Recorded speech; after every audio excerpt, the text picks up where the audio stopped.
Closed captioning for News 12 is brought to you by Kenneth Nugent. From the station that's on your side, News 12, first at 5, continues. Do you have to be certified to teach kids how to swim, or can you just show them what you know? Good question. We take a look at what it takes to lead swimming lessons. Ever since the Sheriff's Department released the incident report concerning Izzy Scott's death, we wanted to know what it takes to become a swim instructor for kids. Our Wrdw is in our newsroom after doing some digging. And Will, what do parents need to know, and what do they need to ask to make sure that their kids are safe? Well, there's a couple of big things parents should know in what to ask when they're taking their kids to private swim lessons. One of the biggest ones, instructor to swimmer ratio. Then, if there is a lifeguard with an instructor, and what certifications does that instructor have? I did some digging on how private swimming lessons are regulated in the state of Georgia, and it turns out there's almost nothing on the books. The Family Y tells me that there is no governing body that says someone has to be certified to teach at-home swim lessons. There's also no regulations on the ratio of swimmers to instructors for those private lessons. One family in Texas is still looking for more protections after their son drowned at swim school. This is a business. It's being run as a business. These are swim businesses. They're taking money and they're not regulated. You would never fathom that this almost entire industry, even in the shopping centers, is completely unregulated. We've also found the swim school in Burke County that Izzy Scott attended does not have a business license. The city of Waynesboro says that's because you don't need one if you're outside of the city limits in Burke County. Coming up on News 12 at 6 o'clock, we're digging deeper into who can run these types of businesses. Some good questions to ask, some things for parents to think about. Thanks for digging into that, Will. Now let's take a look outside. We're going to look at downtown. Outlook coming up. All right, thanks for that, Mikkel. In a year, Wrdw has gone from an esteemed lawyer to an accused fraudster, now to an accused murderer. Today, a Colleton County grand jury took just an hour to indict him for the murders of his wife and son last June. Blair Sable has more from Walterboro. Today's grand jury indictments are perhaps the biggest piece of information to come from the state in the investigation of the murders of Maggie and Paul Murdaugh since they were killed 13 months ago. In them, it reveals that Murdaugh allegedly killed them with two different weapons. A shotgun is listed as a murder weapon for his son, and a rifle used to kill his wife. Other than that, the indictments are bare bones on the details. The irony in this turn of events, it was Murdaugh who initially alerted authorities. SLED released the call he made to 911 at the Islandton estate where he allegedly found their bodies on June 7th, 2021. In it, he sounds distressed, speaking to the operator. Moselle Road, I'll get up to it now. It's bad. Okay. Okay, and are they breathing? No, ma'am. Okay, and you said it's your wife and your son? My wife and my son. Murdaugh's defense lawyers outright reject that he killed his family members, saying in a statement he loved them more than anything in the world. And they accuse the Attorney General's office of prematurely concluding that their client was guilty from the start. A bond hearing has been set for next Wednesday morning here in Colleton County. In Walterboro, South Carolina, I'm Blair Sable.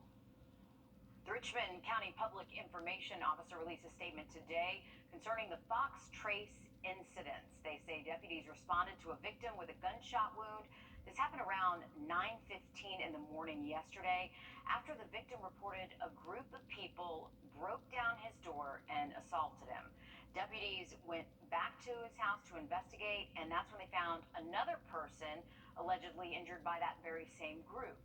For now, the investigation is still ongoing, of course. We'll give you any updates as we get them. A new study shows a popular weed-killing spray is in at least 80% of people's water systems. The herbicide glyphosate was found in urine samples. It's linked to cancer. It is the top ingredient in Roundup products, but the company continues to say their weed killer is safe. Some farmers sprayed their crops with the weed killer, and it's been traced back to baby food, beer, even hummus. Roundup intends to replace the chemical starting next year for homeowners. Congress is getting ready to vote tomorrow on two bills aimed to protect abortions. The Ensuring Access to Abortion Act protects a woman's right to travel for an abortion, and the Women's Health Protection Act calls for the procedure to be protected at the federal level. If they both pass, they may not pass through the Senate unless 10 Republicans vote for it. It has been just 10 days since the tragic parade shooting on July 4th in Illinois. Hundreds of people from Highland Park in the community there lit candles and stood side by side to remember the victims. Some came to support those who are recovering from trauma. Among some of the speakers, the mayor stood in front of the podium to deliver an important message. The trauma of gun violence doesn't end when the shooting stops. Experiencing gun violence in our community has a lasting impact on all of us. We are all survivors. She says everyone's experience is different and they will find a way to move forward into a, quote, new normal. You don't think it can ever happen to you until your mail is already opened. One U.S. post office in Georgia is dealing with a thief who messes with the community's mail. Rachel Polanski follows up on the issue with the city and state officials. These are just some of the 20 mail-related reports filed with Duluth police over the last 7 months, all detailing problems at the Duluth post office, ranging from missing mail to check washing. I was like, well, I'm passing right by the post office. I'll just stop and drop it off so I don't have to worry about forgetting it tomorrow. Well, that ended up being a big mistake. Angie Eze dropped 2 checks inside this blue box right outside the Duluth post office, and both were altered. The names and the amounts changed. A $73 check rewritten to $2,000, and a $24 check changed to $1,165. Both were cashed.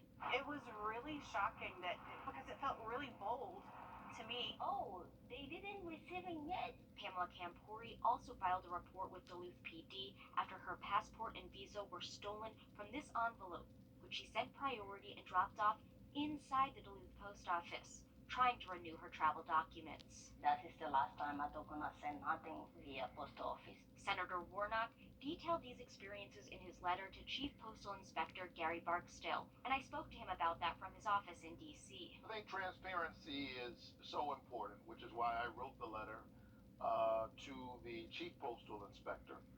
And I think at the local level, we need transparency. Warnock also asked Barksdale to respond to a number of questions, including what steps is USPS taking to prevent mail theft and check washing going forward?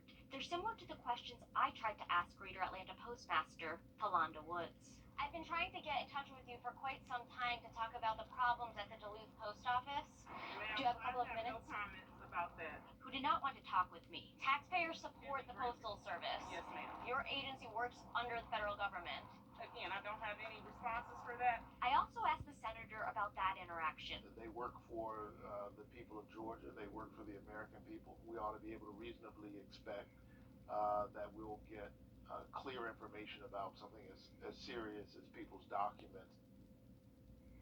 She's even trying to speak with USPS's postmaster to see if they're completing inspections, but they also declined to comment.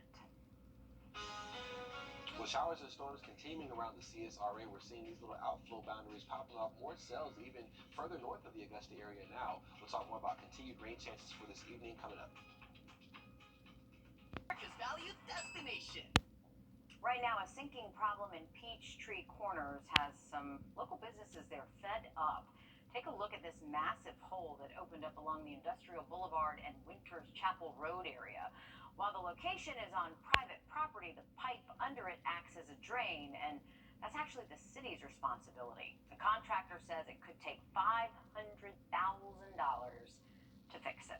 Talk about a big mess. And speaking of a mess, we've got a little bit of... Chances do stick around and a little bit warmer as well. All right, thanks for that, Mikkel. You may not associate 9 holes of golf with a good book, but at the Columbia County Library, that's a reality. The goal is to get you interested in what the library has to offer. Our own Will Volk shows us how they're getting creative to do just that. You don't see this every day. I don't think I've ever played putt-putt in the library before. After Stacy Pankow heard about it, she knew she had to bring her family. This just sounded like a lot of fun, because, I mean, putt-putt in the library. Library staff created a 9-hole mini golf course.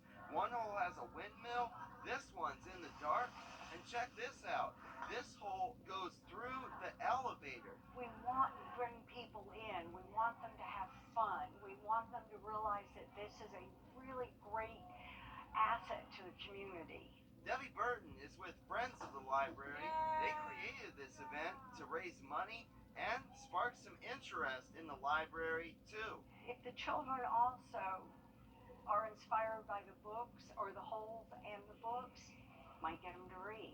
And there's nothing better than to inspire a child to read.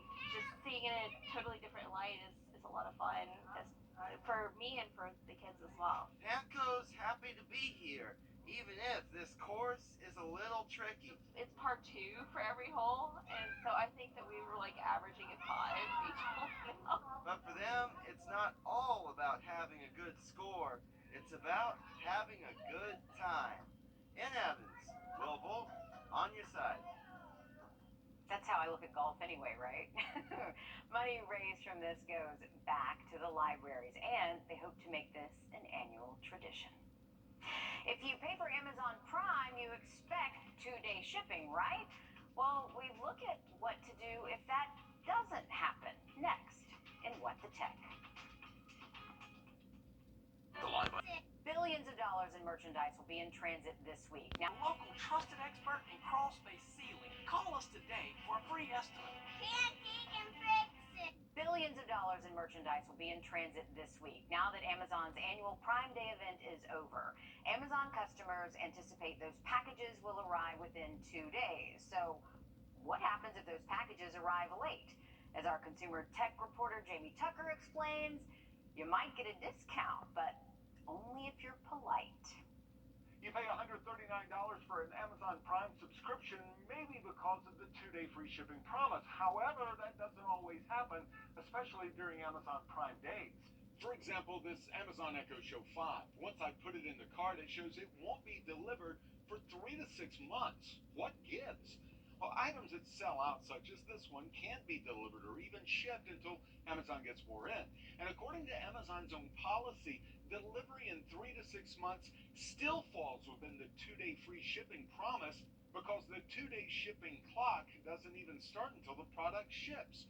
Now, if a product is in stock and doesn't arrive within the 2-day promise, search for Amazon Delayed Delivery. Amazon Prime customers can chat with a chat bot and plead their case. Ask the bot for some help. You'll probably chat with a real person at some time. And if you're polite, you might get a small Amazon gift card as an apology. Many shoppers report they've received a 1-month extension on their Prime subscription after a package didn't arrive on time. Now, if an item is going to ship late or you don't need it in 2 days, you're better off choosing no rush delivery.